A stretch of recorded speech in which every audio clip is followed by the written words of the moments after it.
बहुत बढ़िया आपका दिनचर्या चल रहा है, कई घंटे भजन हुआ, अब आपका मन धीरे से आपसे प्रार्थना करेगा कि देखो इतने घंटों से भजन कर, थोड़ी देर का अवसर दे दीजिए, थोड़ा हंस खेल लीजिए, थोड़ा मनोरंजन कर लीजिए, थोड़ा घूम लीजिए, इधर उधर देख लीजिए। आधी घड़ी भी यदि आपने ऐसा अवसर दिया तो ये मन सारे भजन पर पानी फेरने की कोशिश करेगा।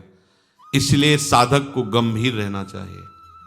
जैसे जैसे भजन साधन बढ़े वैसे वैसे गुप्त रखना चाहिए अपने हृदय के भाव को, आनंद की उमगन को गंभीरता और उदासीनता से।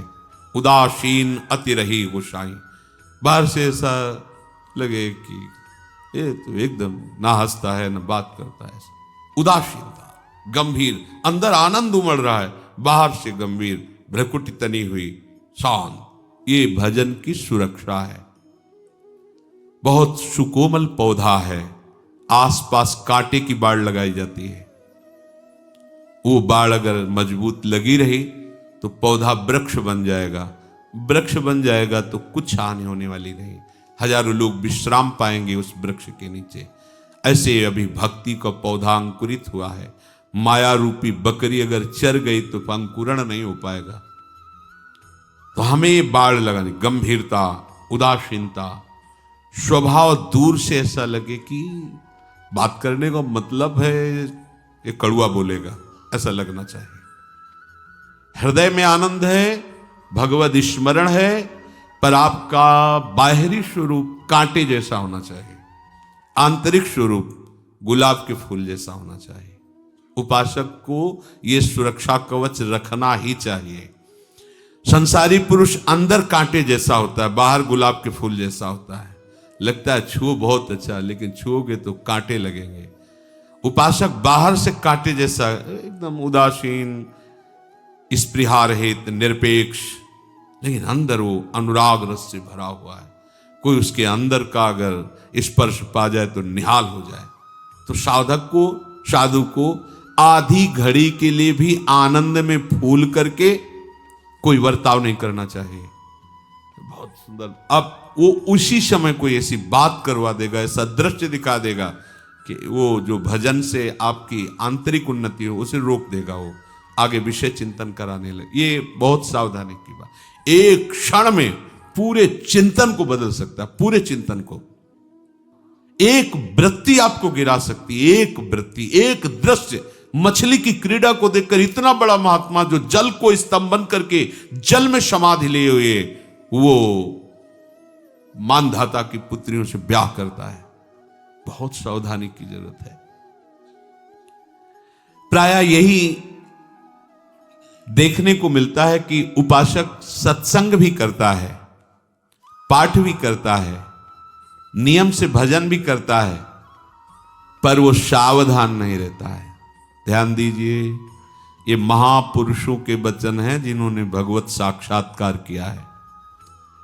प्रायः यही देखने को मिलता है कि उपासक, साधक सत्संग भी करता है, पाठ भी करता है, भजन भी करता है जो उसका नियम है, पर वो सावधान नहीं रहता। वो विषय सेवन की छूट भी दिए रहता है, असाधन भी करता रहता है। जितना भजन के लिए सावधानी चाहिए वो सावधान नहीं रहता। वो महत्व नहीं समझ पाया, वो विषय सेवन में गिर जाता है। इससे क्या होता है, भजन का संस्कार उसको ऊपर नहीं उठा पाता है, वो उसी धरा पे बना रहता है। अब वो रात दिन ये सब करने पर भी बहुत काल तक उसको कोई दिव्य अनुभूति नहीं होती, तो फिर वो निराश होते कि 20 वर्ष हो गए, सब कोई दिव्यता तो आई नहीं। कोई दिव्यता कैसे, चलनी में गैया तू है और दोष दैव का दे। असाधन कर रहे हो तो साधन कैसे तुम्हारे समझ में आवे। ये भागवतिक साधन है, तभी समझ में आएगा जब सर्वतो भावेन एक रस में आ जाओगे। भजन महल से निक्षत नाही, रात दिन भजन में कामना, ममता, वासना सब जलकर भस्म हो गई, आनंद की बाढ़ आ जाएगी। पर आप क्या करते हैं, साधन भी करते हैं और असाधन भी करते हैं। असाधन छोड़ना होगा। कई बार बताया है, आप कोई ऐसी चेष्टा मत करो जो असाधन है। जानते हो आप ऐसी चेष्टाएं करते हुए, अगर हमारी बात को याद रखना, यौवन अवस्था में आप अपने को नहीं संभाल पाए तो वृद्धावस्था की आस छोड़ दो कि आप भजन कर लोगे और संयम में रह लोगे। ये बात याद रखना। अगर यौवन अवस्था में आप अपने को संभाल ले गए तो तुम्हें कोई भ्रष्ट नहीं कर सकता। ये बिल्कुल अनुभूत विषय है। जीवन भर साधक बन करके रहो, सिद्ध बनने की चेष्टा मत करो, अवतार बनने की चेष्टा मत करो। अपने को हे तीन भाव से देखो, निकल जाओगे भव समुद्र से। अगर इस अवस्था में आपने अपने को संयम में नहीं रखा, बिल्कुल आप संयम में, बहुत अनुभूत विषय है, बहुत से दृश्य हमने देखे, बहुत से। यदि यौवन अवस्था में आप संयमी नहीं बन पाए तो भूल जाना कि बूढ़े अवस्था में आप ठीक हो जाओगे। नहीं, आज इसी क्षण इन असत क्रियाओं पर आप शासन कीजिए। ये आप जो ढिलाई कर देते हैं, ये आपके लिए बहुत घातक होगा। निकल आए हैं फिर भी आप सकिल कर वहीं जा रहे हैं।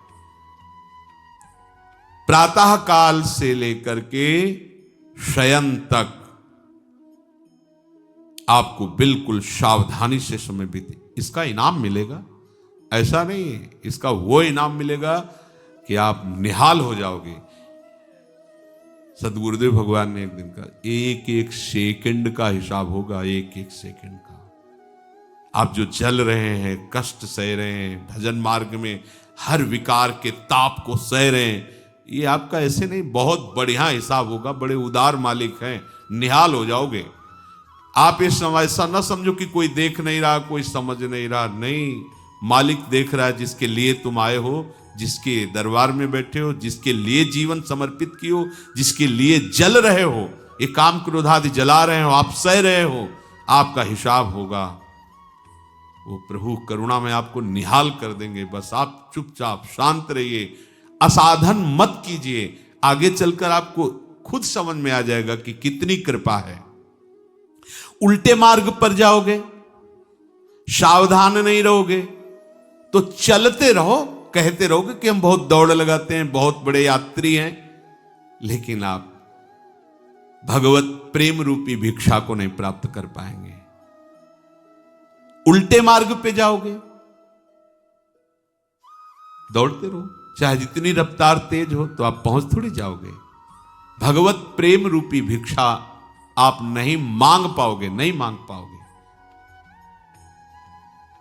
मन चाहे भोग चाहो, मान सम्मान चाहो और प्रभु का प्रेम चाहो, ऐसा कैसे हो सकता है? जो भोग चाहता है, मान सम्मान चाहता है, वो बात भले प्रेम की कर ले, प्रेम की चाह भी नहीं कर सकता। मुंह से बात करना अलग बात होती है। प्रभु आपके स्वरूप ही, आपकी आत्मा ही है, उनको कुछ कहने की जरूरत नहीं, वो हृदय से जानते हैं।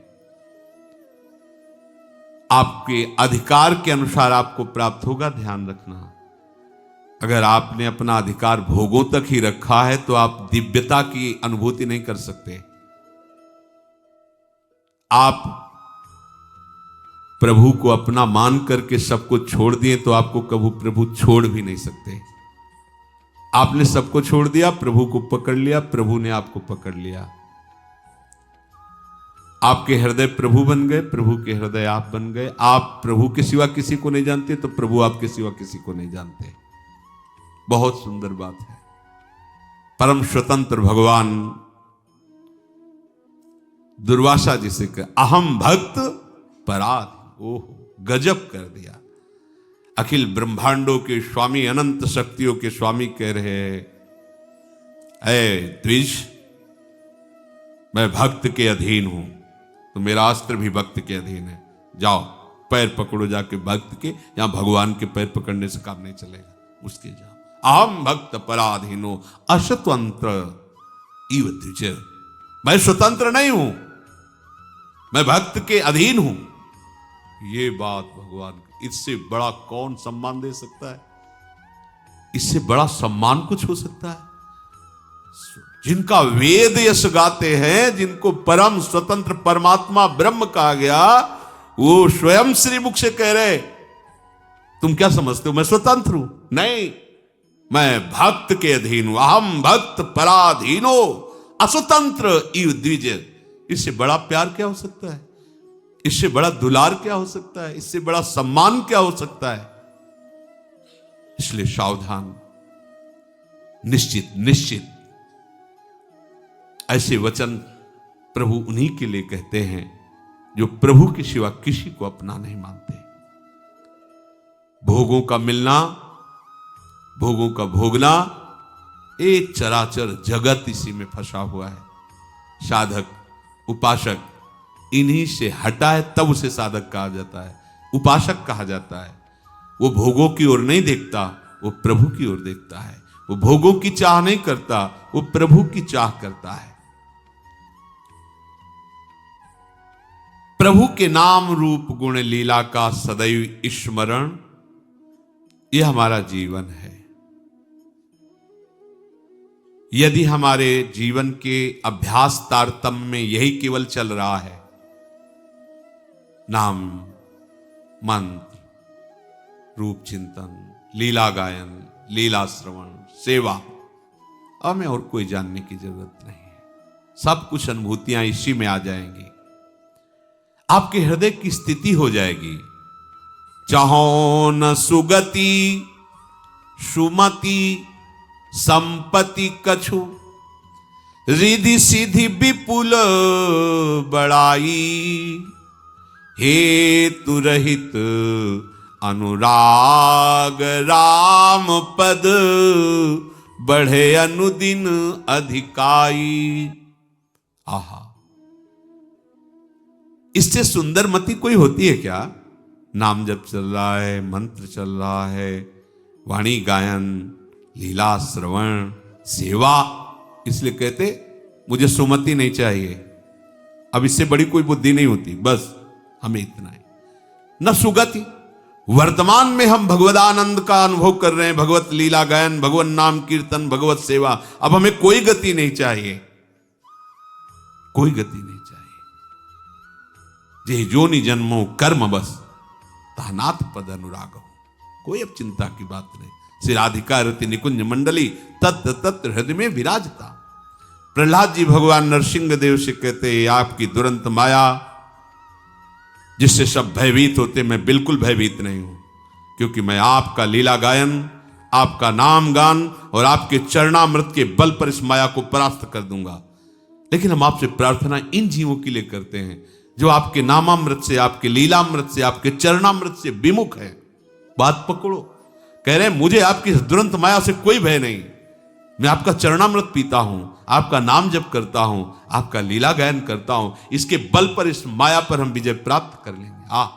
अकाल मृत्यु हरणम सर्व व्याधि विनाशनम, ये समस्त रोगों का नाश करके, अकाल मृत्यु का नाश करके प्रेम रस प्रदान करने वाला भगवत चरणामृत है।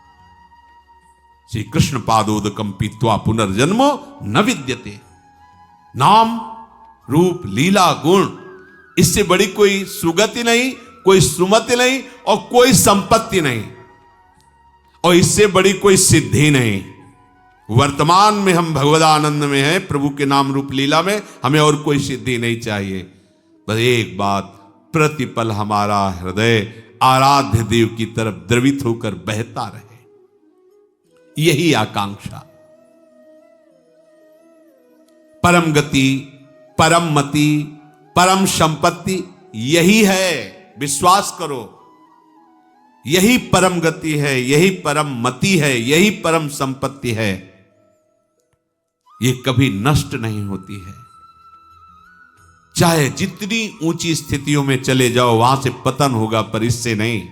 नाम रूप लीला धाम का निरंतर चिंतन। उपासक के जीवन में अपने सुख की, शरीर सुख की प्राप्ति के लिए कोई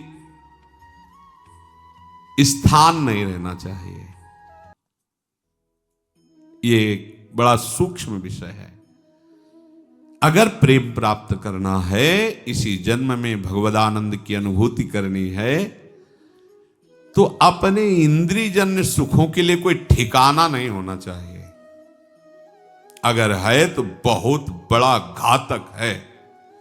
हम वहां चले जाएंगे तो मनोनुकूल भोजन मिल जाएगा, वहां बैठ जाएंगे तो ये, उसके पास चले जाएंगे तो इस इंद्रिय का सुख मिल जाएगा। समझ लीजिए कि उसने पतन का गड्ढा खोद के पहले से तैयार कर रखा है।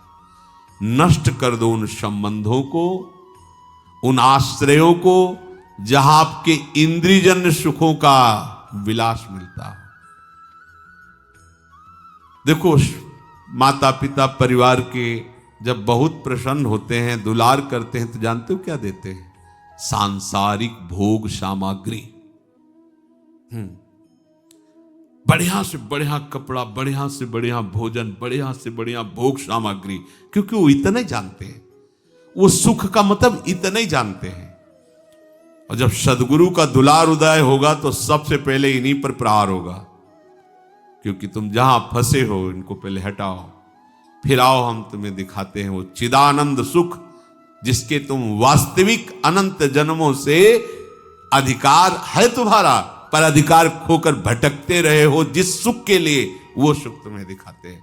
पर इसके लिए सबसे पहला प्रहार होता है राग पर। शरीर राग, संबंधियों का राग, भोगों का राग। तो अगर वो उपासक सच्चा नहीं है, कच्चा है, तो वो उसी रेखा पे चला जाता है। इस रेखा पे टिकना बहुत कठिन होता है। सच्ची मानिए, आगे की बात तो आपके हृदय में खुद आ जाएगी।